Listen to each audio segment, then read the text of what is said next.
सुनाओ IDFC first bank. अब देखिए Q4 के नंबर्स उम्मीद है आपने देख लिए होंगे, आप सब कुछ समझ गए होंगे। कल मंडे है, मंडे के दिन आपको जो है एक्शन में दिखेगा आईडीएफसी फर्स्ट बैंक।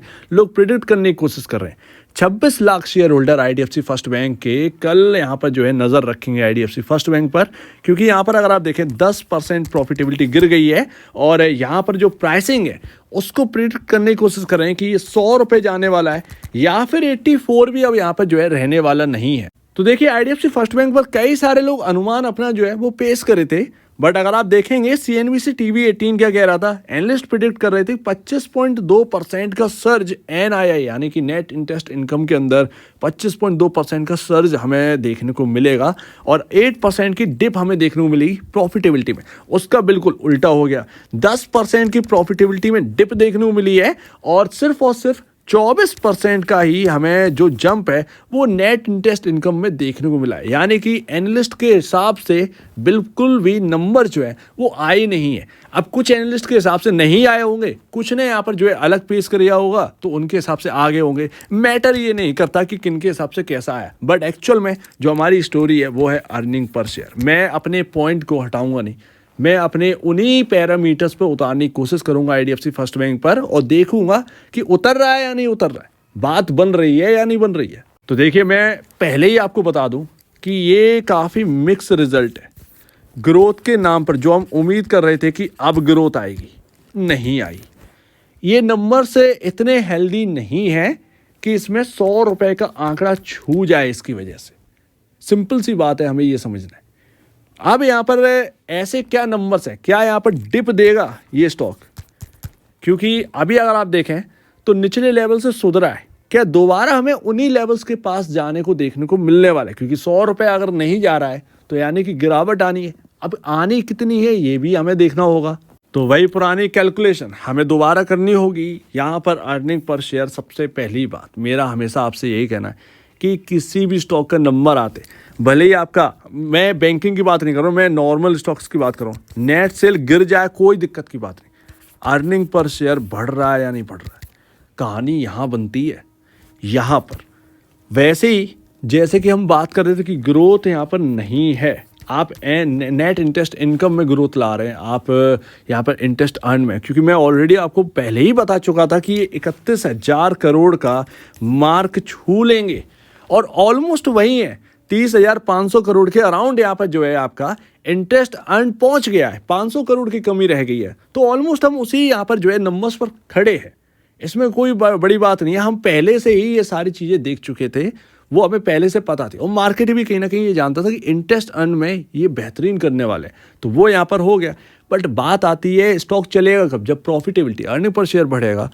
कंफर्ट ही नहीं आया और सबसे बड़ी बात यह है कि डिसअपॉइंट कहाँ लगा, नेट इंटरेस्ट मार्जिन में कोई डिसअपॉइंट नहीं है, कोई दिक्कत नहीं है, कोई दिक्कत नहीं है नेट इंटरेस्ट मार्जिन पर।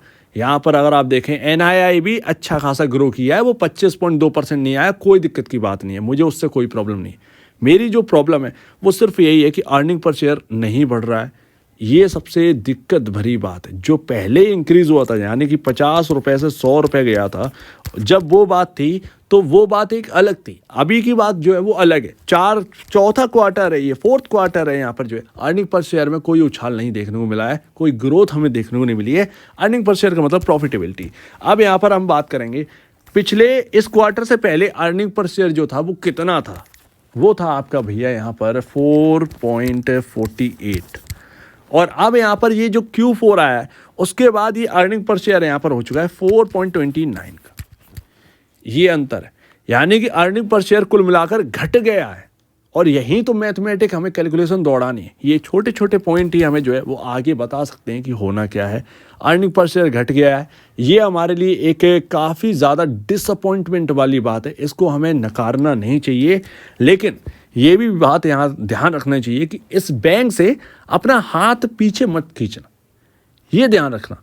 अभी जो नॉर्मल जो दिक्कत चल रही है, ऐसा नहीं है कि नेगेटिव ग्रोथ आ गई है, ग्रोथ नहीं है और नेगेटिव ग्रोथ में, दोनों में एक जमीन आसमान का अंतर है, ये बात ध्यान रखिएगा। जो लोग सोच रहे हैं कि 50-40 रुपए का रह जाएगा, उनके यहाँ पर जो है ना सपने ही रह जाएंगे, ये ऐसा नहीं हो सकता, ठीक है ना, ये ध्यान रखिए। इतने खराब भी नंबर नहीं है, तो ये ध्यान रखिएगा कि ग्रोथ नहीं आ रही है, इसका मतलब ये नहीं कि स्टॉक टूट के बिखर जाए, बट यहाँ पर जो है नेगेटिव ग्रोथ नहीं है, ये एक सबसे बढ़िया बात है। प्रोविजनिंग की वजह से यहाँ पर जो है थोड़ा सा फीकापन आया है, लेकिन आया तो है, एटलीस्ट हमें उसको ही देखना है, ठीक है ना। तो 4.29 का यहाँ पर जो है आपका EPS यहाँ पर बनता हुआ नजर आया है। ऐसे में अगर आप देखोगे तो आपका जो पी रेशियो है वो अराउंड यहाँ पर जो है 19.82 के अराउंड है, इसमें कोई कंफर्ट नहीं आया। अब यही मान लेते हैं 4.29 की जगह 5.02 या 5.05 का EPS आ जाता तो आपके बारे न्यारे हो जाते, ये स्टॉक खुलते ही 8-10% के ऊपर, ठीक है ना, यहीं से सब कुछ हो जाता है। तो वो एक सबसे बड़ी बात है, हमारा EPS नहीं बढ़ा है, ग्रोथ नहीं है तो नहीं है, इसमें क्या ही कर सकते हैं। फिलहाल हाथ मत खींचेगा, जो भी दिक्कत है वो कुछ क्वार्टर की ही है, ग्रोथ नहीं आ रही कोई दिक्कत की बात नहीं, लेकिन आगे जो है जो बिग बैंक्स की यहाँ पर जो बात करें, मैनेजमेंट बहुत एग्रेसिव है। वी वैद्यनाथन पर बैंकिंग में पैसा लगता है मैनेजमेंट पर, और वी वैद्यनाथन एक ऐसे इंसान है, उन पर यहाँ पर जो है ना ये 26 लाख शेयर होल्डर का भरोसा एक है, तो वो भरोसा डगमगाएगा नहीं, ये ध्यान रखिएगा। सो दैट अभी हमें कंफर्ट नहीं मिला है, इस बात का ध्यान रखिएगा। तो कोई 100 रुपये जाने वाली बात यहाँ पर जो है समझ नहीं आती। चला जाए वो एक अलग बात है कि टेक्निकल बेसिस पर चला गया, बट उसमें फंडामेंटल, और ये बहुत महंगा हो जाएगा वहाँ पर खरीदना, यानी कि अपने आप को ट्रैप जैसा यहाँ पर समझना जैसा होगा, एक बात अगर सोची जाए तो, समझी जाए तो। और प्राइस टू बुक वैल्यू भी अब जिस हिसाब से है इस लिस्ट में, अगर आप देखेंगे जो एक अच्छी क्वालिटी बैंक्स है उसमें सबसे बढ़िया एक नाम निकल के आया, अभी कोटक का नंबर नहीं आया, लेकिन कोटक की जो वैल्यूएशन है ना वो काफ़ी हाई है।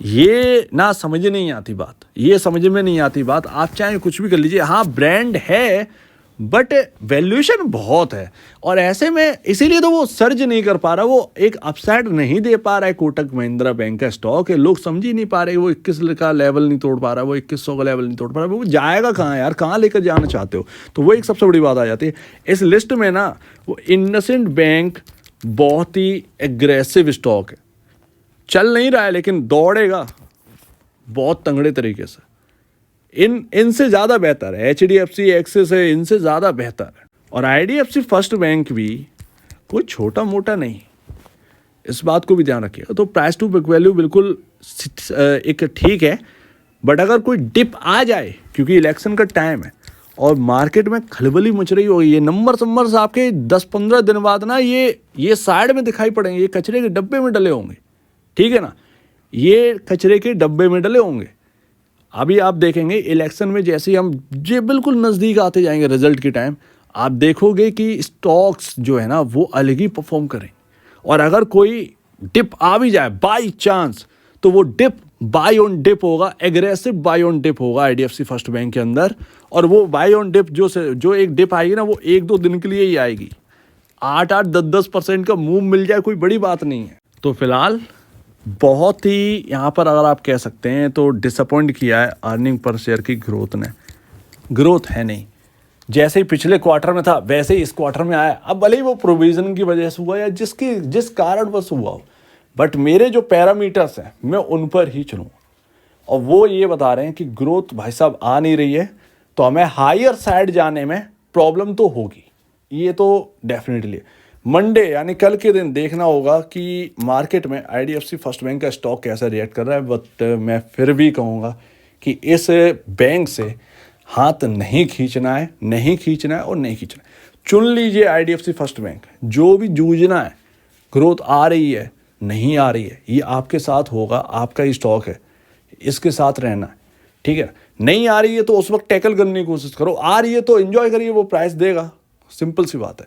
बट चुन लिया है IDFC फर्स्ट बैंक तो निर्भर रहना है IDFC फर्स्ट बैंक पर, ये तय कर लीजिए। तो वो चीज़ है। फिलहाल बहुत ही क्रिटिकल लेवल पर हमने क्लोजिंग दी है, और 83.45, 84 वही लेवल्स, वही इंपॉर्टेंट लेवल्स, ये लेवल्स हमारे बहुत बहुत मतलब करीबी है, इन्होंने बहुत साथ दिया। दिक्कत कब आएगी IDFC फर्स्ट बैंक, जब ये लो टूटेगा। यहाँ से क्या होगा, काफ़ी क्रिटिकल जगह है, कल के दिन देखना होगा। अगर गिरावट आई, गिरावट के साथ क्लोजिंग हो गई और बाई चांस एक डिप आ गया 76 तक का या 77 तक का, तो उस डिप को एक बाइंग अपॉर्चुनिटी ही देखिएगा। नंबर्स इतने खराब नहीं, ग्रोथ नहीं है लेकिन नेगेटिव ग्रोथ नहीं है, इन दोनों में अंतर है। हालांकि अर्निंग पर से जो है ना वो नेगेटिव हो चुका है ग्रोथ के मामले में पिछले क्वार्टर के कंपैरिजन। इस क्वार्टर में अगर आप देखेंगे, मतलब पिछला जो 4 क्वार्टर का था वो इस 4 क्वार्टर में अगर आप देखेंगे तो 4.48 से 4.29 का ईपीएस रहेगा। नेगेटिव तो है बट अगर आप देखें प्रॉफिट नेगेटिव नहीं है, क्वार्टर दर क्वार्टर यहाँ पर जो है ईपीएस नेगेटिव नहीं है, ये हम कह सकते हैं। वैसे अगर आप देखें तो नेगेटिव है भाई साहब, ये इसमें कोई शक की बात है। दिक्कत तब आएगी जब ये लेवल टूटेगा, ये आपका अराउंड 75-76 के अराउंड जब ये टूटेगा ना, तो कहीं ना कहीं एक 70 और उससे थोड़ी सी नीचे की एक बार को तो डिप आ सकती है, लेकिन वो तब आएगी जब ये लेवल टूटेगा, आसानी से नहीं आएगी। और वो मार्केट के अंदर गिरावट भी होगी उस वक्त, तो वो उस टाइम जो है ना वो चल रहा होगा कुछ सिनेरियो, उस वजह से बाई चांस अगर प्रोटेक्ट कर गया ये 83.45 का लेवल, तब तो बल्ले बल्ले। फिर तो आप ये समझिए कि आईडीएफसी फर्स्ट बैंक ने ये जो एक नॉर्मल ग्रोथ है उसको पचा लिया, डाइजेस्ट कर लिया, ये तो बहुत ही अच्छी बात, ठीक है। स्ट्रॉन्गनेस है और समझ जाना कि ये स्ट्रॉन्ग हो चुका है। अगर 83.45 के ऊपर क्लोजिंग कल दे देता है तो ये समझ जाना कि स्ट्रॉन्ग है आईडीएफसी फर्स्ट बैंक, इसको टच नहीं करना है, नेगेटिव नहीं रहना है इसके ऊपर। तो बस हमें कल देखना है, कल हम बात करेंगे कल कैसा यहाँ पर जो है वो सिनेरियो रहता है। बट आईडीएफसी फर्स्ट बैंक से दूर मत जाइएगा, ये मेरा कहना है। अभी हाल फिलहाल में जो 4 क्वार्टर के साथ जो हुआ है वो एक अलग बात है, बट आगे की जर्नी जो है वो काफ़ी स्ट्रॉन्ग रहने वाली है।